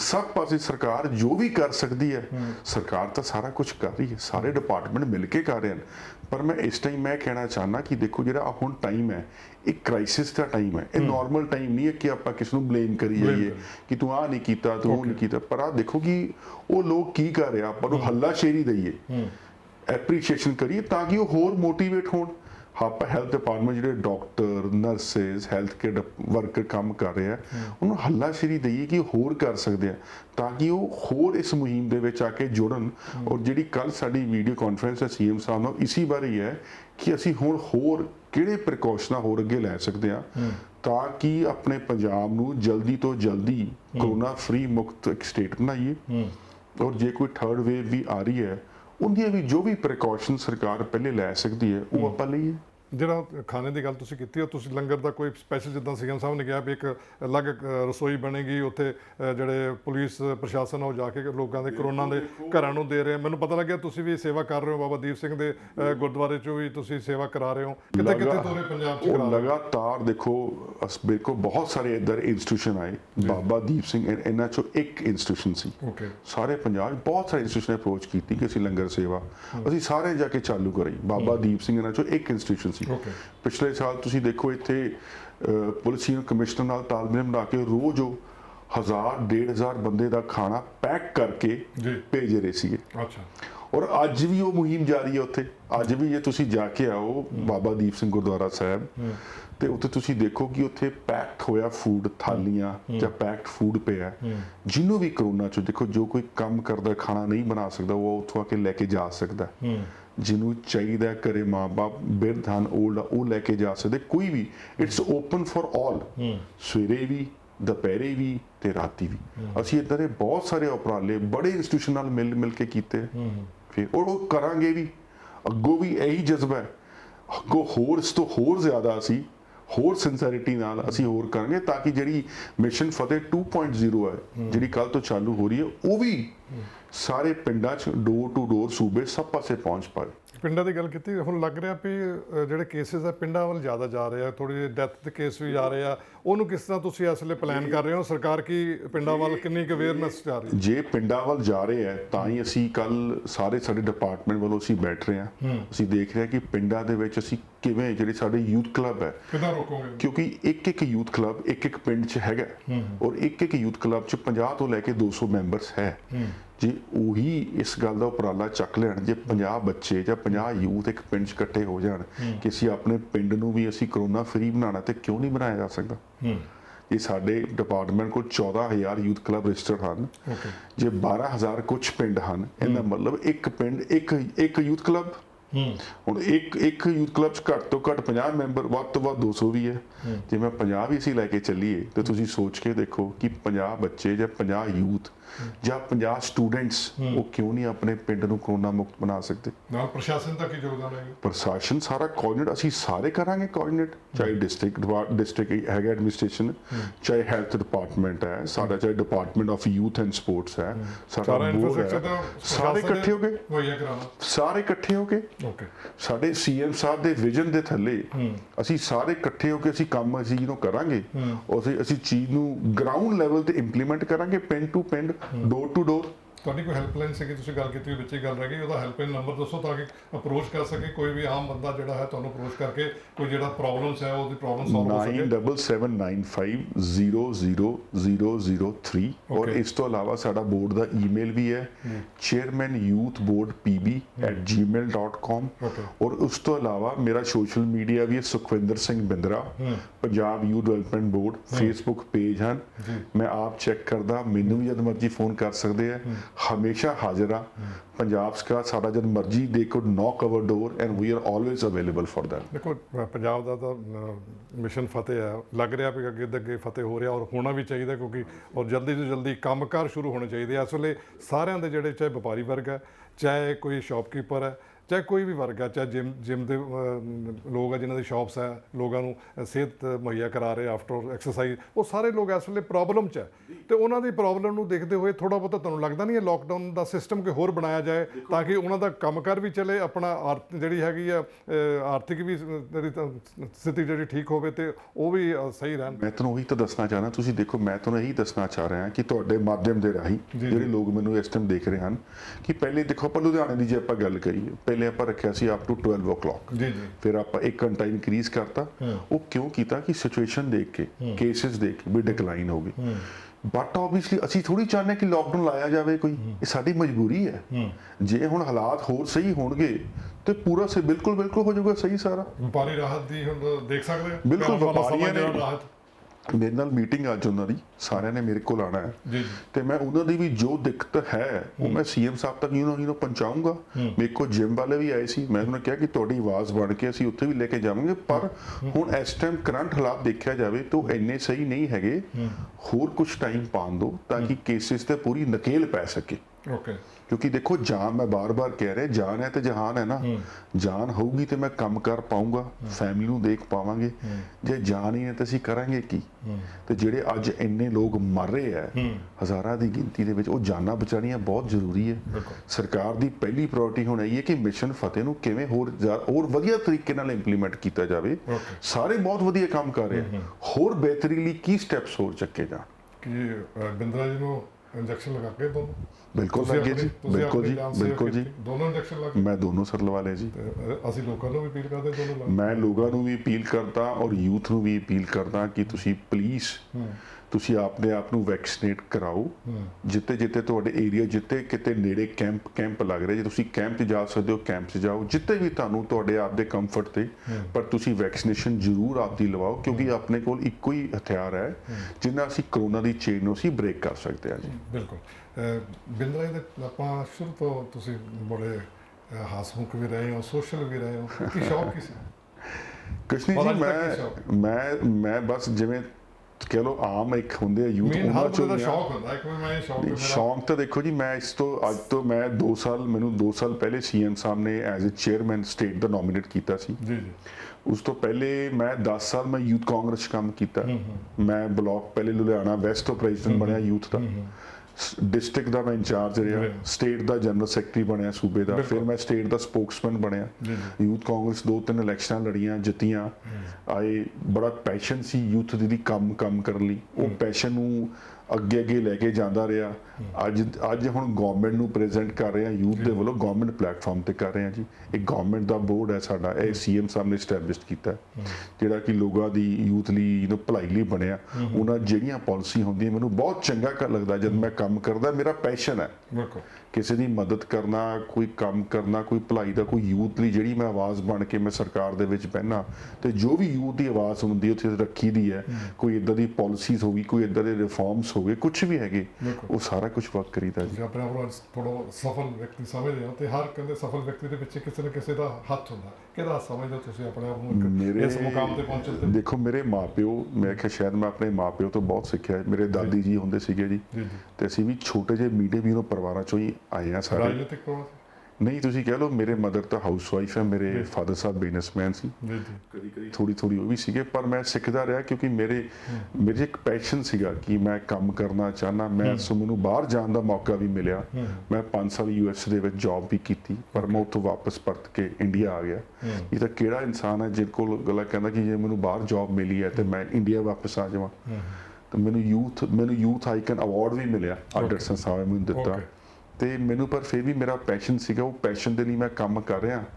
ਔਰ ਮੈਂ ਅਪੀਲ ਕਰਦਾ ਔਰ ਹੋਪ ਕਰਦਾ ਕਿ ਆਉਣ ਵਾਲੇ ਟਾਈਮ 'ਚ ਅਸੀਂ ਸਾਰੇ ਖੁਸ਼ ਰਵਾਂਗੇ। ਇਸ ਚੀਜ਼ ਨੂੰ ਮੈਂ ਸੋਚਦਾ ਕਿ ਰੱਬ ਸਾਰਿਆਂ ਨੂੰ ਬਲੈਸ ਕਰੇ with the best of everything. ਔਰ ਯੂਥ ਲਈ ਮੇਰਾ ਇੱਕ ਸਪੈਸ਼ਲ ਮੈਸੇਜ ਹੈ, let's stay fit, stay healthy.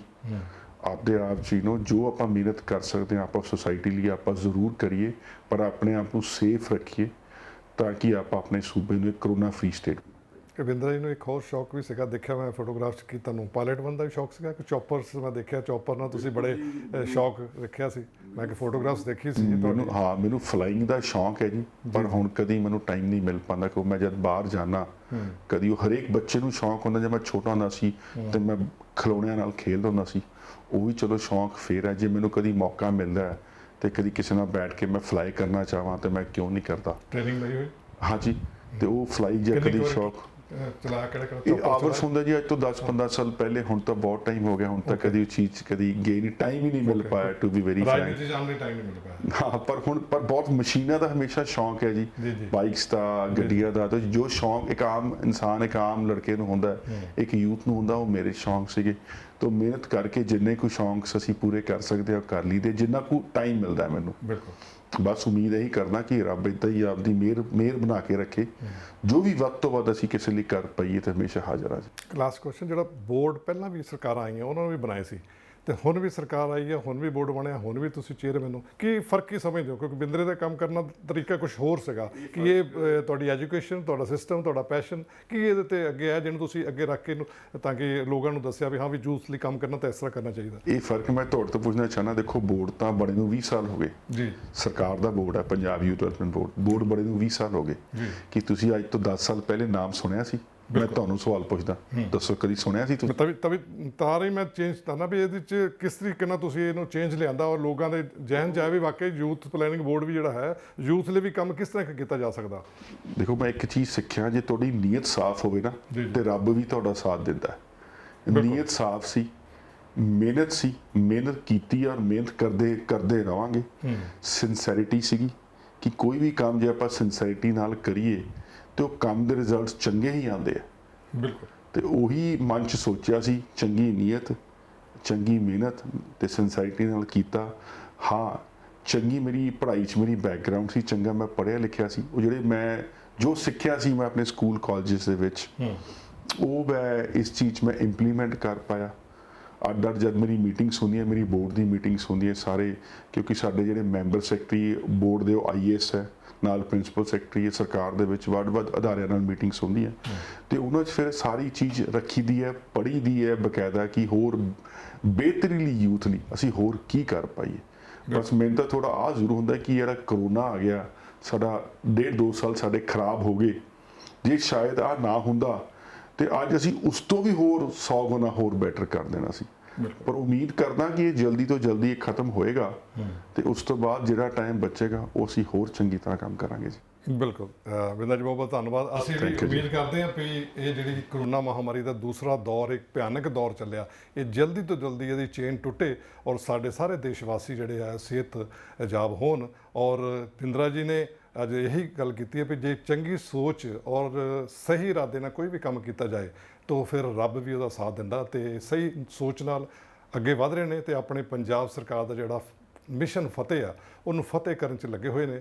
ਤੇ ਅਸੀਂ ਵੀ ਗੁੱਡ ਵਿਸ਼ੇਸ ਦਿੰਦੇ ਆਪਣੇ ਚੈਨਲ ਵੱਲੋਂ। ਤੁਸੀਂ ਜ਼ਰੂਰ ਇਸ ਜਿਹੜੇ ਚੰਗੇ ਕੰਮ ਲਈ, ਜਿਨ੍ਹਾਂ ਨੂੰ ਤੁਹਾਨੂੰ ਇਸ ਵੇਲੇ ਪੰਜਾਬ ਦੇ ਵਿੱਚ ਆਈਕਨ ਮੰਨਿਆ ਜਾਂਦਾ, ਜਿਨ੍ਹਾਂ ਦਾ ਤੁਹਾਡੀ ਅਹਿਮ ਭੂਮਿਕਾ ਇਸ ਕਰੋਨਾ ਮਹਾਮਾਰੀ ਦੇ ਵਿੱਚ, ਤੁਸੀਂ ਲੋਕਾਂ ਦੀ ਸੇਵਾ ਕਰ ਰਹੇ ਹੋ, ਸਮਾਜ ਦੀ ਸੇਵਾ ਕਰ ਰਹੇ ਹੋ, ਇੱਦਾਂ ਤੁਸੀਂ ਸੇਵਾ ਕਰਦੇ ਰਹੋ। ਥੈਂਕ ਯੂ ਜੀ, ਬਹੁਤ ਬਹੁਤ ਧੰਨਵਾਦ। ਥੈਂਕ ਯੂ ਜੀ, ਬਹੁਤ ਬਹੁਤ ਮਿਹਰਬਾਨੀ ਜੀ। ਹੁਣ ਰਜੇਸ਼ ਵਰਨ ਦਿਓ ਇਜਾਜ਼ਤ।